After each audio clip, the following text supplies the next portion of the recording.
Rebonjour et bienvenue pour cette deuxième partie de mobile et tactile consacrée aujourd'hui au Asus R2H. Nous allons donc passer après cette première partie consacrée au matériel. Nous allons maintenant aborder dans cette deuxième partie les aspects logiciels. Donc quelques petites précisions avant de faire le tour d'horizon du produit d'un point de vue logiciel. Je dirais que premièrement, l'Asus qui vous est présenté ici tourne sous Windows XP. Asus proposait jusqu'au 15 mars une mise à jour gratuite sous Vista. Donc cette mise à jour a été commandée de mon côté, mais elle n'arrivera que plus tard. Donc les produits que je vais vous présenter là sont sous Windows XP. Deuxième petite précision, je vais aborder essentiellement les produits, les logiciels qui sont proposés et vendus par Asus avec cette UMPC.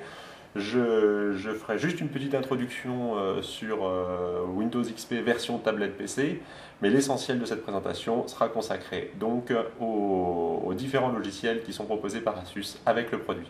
Voilà, je vous dis à tout de suite.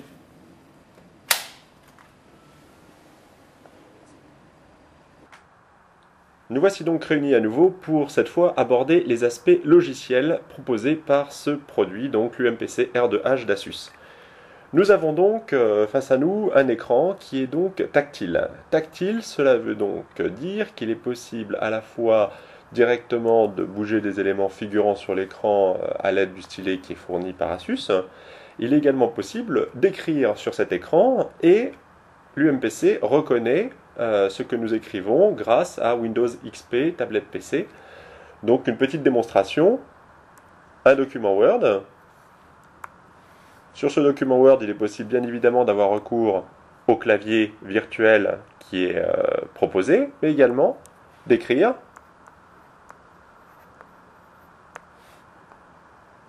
Et vous voyez, le produit reconnaît. Donc, premier élément. Deuxième élément, tous les origamis sont généralement équipés d'un Experience Pack qui est fourni par Microsoft, qui consiste en un lanceur de programme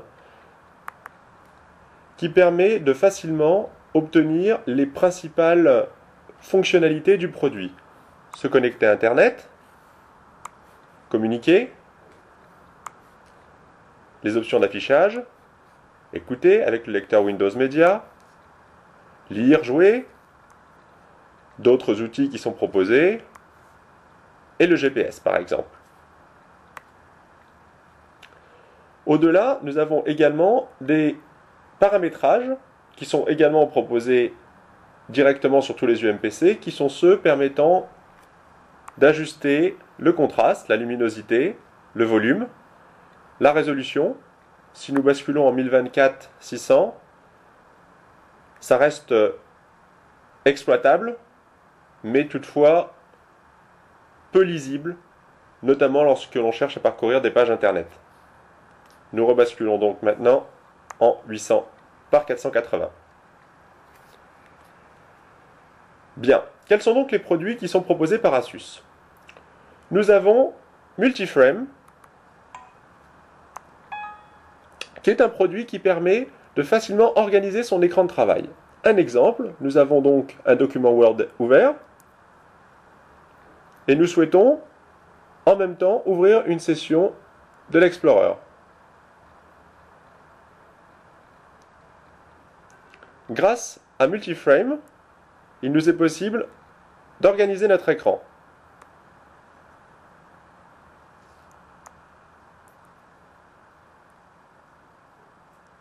Et voilà, les deux écrans sont côte à côte.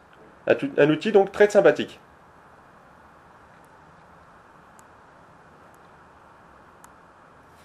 Autre outil proposé par Asus, le Mobile Theater. Le Mobile Theater peut notamment être utilisé dans le cadre d'une utilisation en voiture de l'Asus R2H, puisque pour mémoire, le produit est également muni d'un GPS. Grâce à Autoroute 2007 qui est fourni avec l'Asus R2H, il est possible d'utiliser donc la fonction GPS du produit et donc de piloter celui-ci dans une voiture par simple pression tactile. Par exemple, je voudrais écouter de la musique.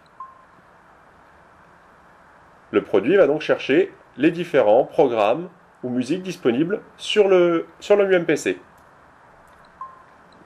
Je voudrais avoir recours à des jeux. Le produit recherche les jeux disponibles. Il est également possible de passer par cet outil pour téléphoner avec Skype, mais également pour regarder un film sur DVD, mais également pour regarder la télévision via le tuner USB qui est fourni. Nous rebasculons à présent sous Windows XP. Autre produit fourni, Asus InfoPane. Ce produit est très intéressant, car il permet d'annoter l'écran, de copier l'écran et soit de conserver sous forme d'image JPEG les éléments obtenus, mais également de les envoyer par mail. Voyons donc un exemple. Nous souhaitons utiliser Google Earth. L'objectif de cette démonstration est d'aller sur Google Earth, d'aller chercher l'endroit où nous habitons et de l'envoyer à un ami avec un petit commentaire.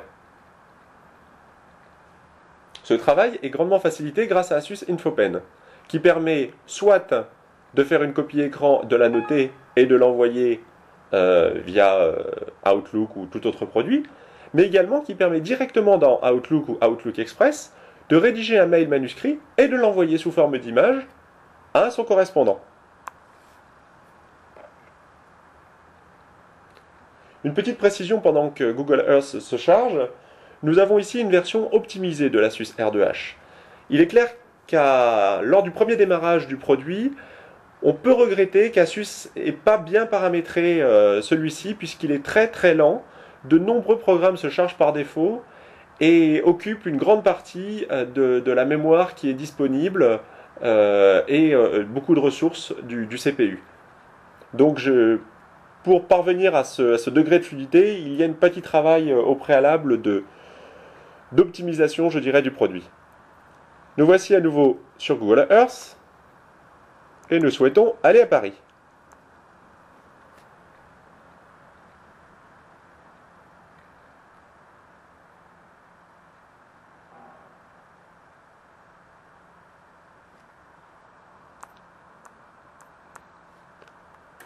Nous zoomons donc au maximum. Et voilà, nous avons retrouvé en bord de scène notre véhicule. Et nous souhaitons indiquer où nous sommes. Rien de plus facile.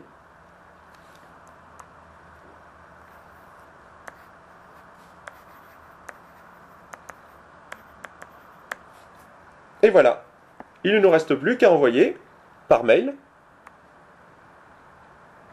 ce fichier.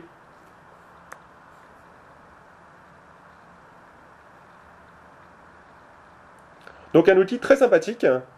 Et voilà, l'image est liée ici. Voilà, donc un outil très sympa également qui est fourni par Asus.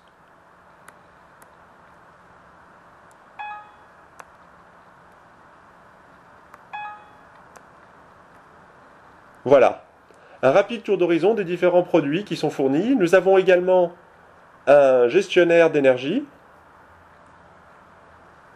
voilà, qui permet donc de paramétrer le produit suivant que l'on est branché sur le secteur, que l'on souhaite regarder un DVD, que l'on souhaite écouter un CD, donc quel cas la luminosité sera beaucoup amoindrie, etc.